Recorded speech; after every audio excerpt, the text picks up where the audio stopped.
Now we're here. It's a brand new day, a new fresh morning, and a new fresh international topic. Welcome to Let's Talk International.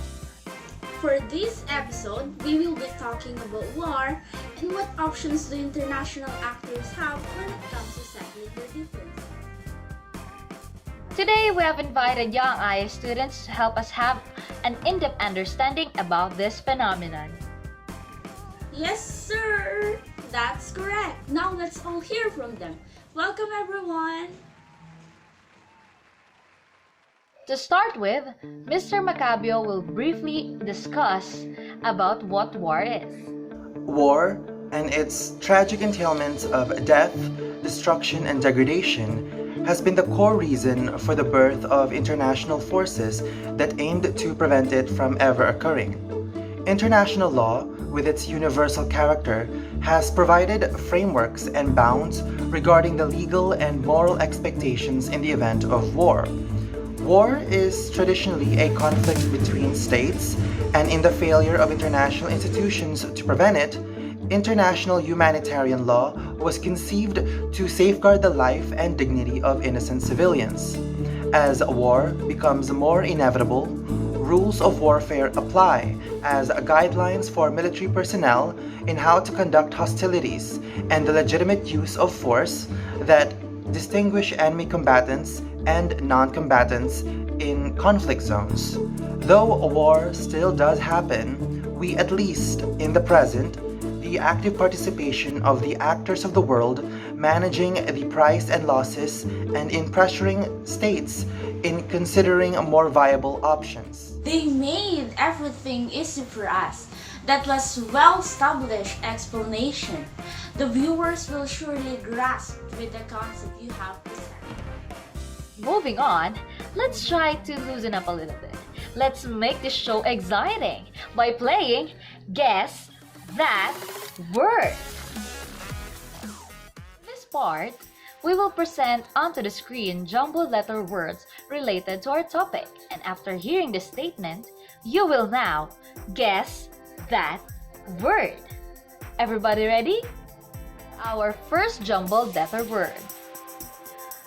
It is the study of how wars end, including theories and studies of how a war can and should be ended. Again, it is the study of how wars end, including theories and studies of how war can and should be ended. Guess that word.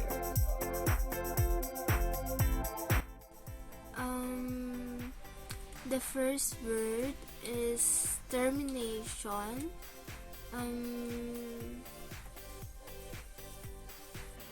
Oh, that is termination of war. That's correct. It's termination of war. Now let's go to the next one. It is a system that guarantees the security of each state of the world against any war or aggression which may be committed by any other states. Guess that word. Collective security. Wow, that's fast, Miss Judy Ann. Well done, that's correct. Now, let's go for a third word. It is a set of rules which seek for humanitarian reasons to limit the effects of armed conflict. It also protects persons who are not or no longer participating in the hostilities and restricts the means and the methods of warfare. It is also called law of war. Aha! That is international humanitarian law. Wow, they're really going for it. And now for our final word. In law and legal definitions, these are the penalties or other means of enforcement used to provide incentives for obedience with law or with rules and regulations. Guess that word. It's sanctions of the law of war. There you have it. Thank you. That was awesome and informative. People may get various information about war. To fully furnish our understanding, let's now go to our question and answer portion. Anyone from our guest can answer these questions. Under the UN Charter Article 2.4, what does it state about the use of force in international arena? Article 2, Paragraph 4 of the United Nations Charter, which is considered an instrument of international law and a treaty by its members, states that all members shall refrain in their international relations from the threat or use of force against the territorial integrity or political independence of any state, or in any other manner inconsistent with the purposes of the United Nations. Article 2, Paragraph 4 prohibits the use of force, but makes an exception for armed force permitted within a structure. This structure generally requires the Security Council to authorize armed force, but makes an exception for self-defense if an armed attack occurs before the Security Council even takes the necessary measures. Disputes are inevitable in the international arena. With this, the United Nations came up with Article 33 in the UN Charter. What does this article suggest when it comes to seeking a solution?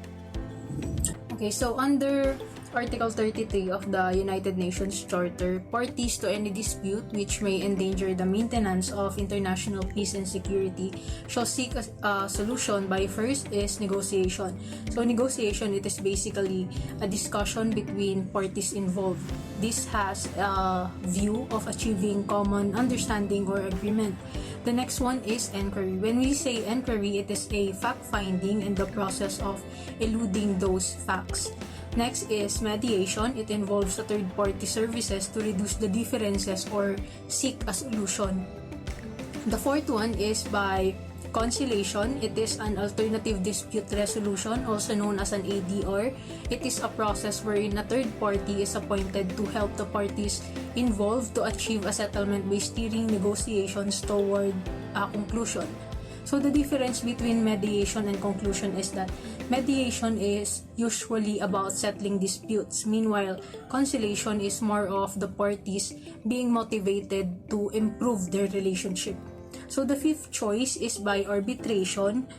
It is done by taking the dispute out of one's national court and into another. The good thing about arbitration is that it is less expensive and more private. Also, this allows the parties to settle their dispute in a final and bidding manner. Another option is judicial settlement. It is a process of solving a dispute by the International Tribunal in accordance with the rules set by the international law. The best example is the International Court of Justice, which is UN's principal judicial organ. Also, they can resort to regional agencies or arrangement or other peaceful means of their own choice. Thank you so much for participating in today's episode.